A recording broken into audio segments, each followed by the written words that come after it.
ইঁদুরের ফাঁদে মোহাম্মদ আলম মিয়া স্বরচিত কবিতা।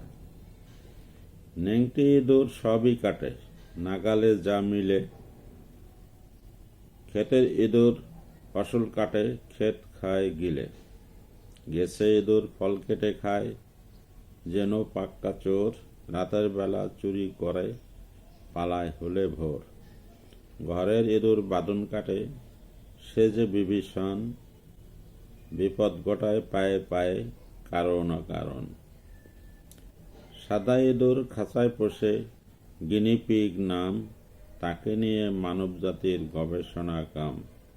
আরেক আছে ইঁদুর জাতির, সেও কুটুম বটে।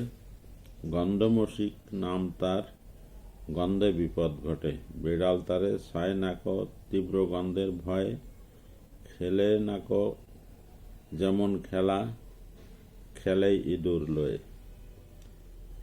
মানুষ ইঁদুর মহাতেদর যদি সুযোগ পায়, মানুষ পশু সকল জীবের মাথা মুড়ে খায়। মানুষ ইঁদুর বাড়ি গাড়ি, সুন্দর নারী পেলে। তাল হারায় বেতাল হয়ে, প্রেম দেয় ঢেলে। যত পায় তত খায়, আরো খাওয়ার তরে। পুটলা বেঁধে নিয়ে যায়, আরো নিজের ঘরে। ইঁদুর তেদর দুই মিলে, ধরা বানায় সরা। কম বেশি ওদের ফাঁদে শিকার পড়ে ধরা।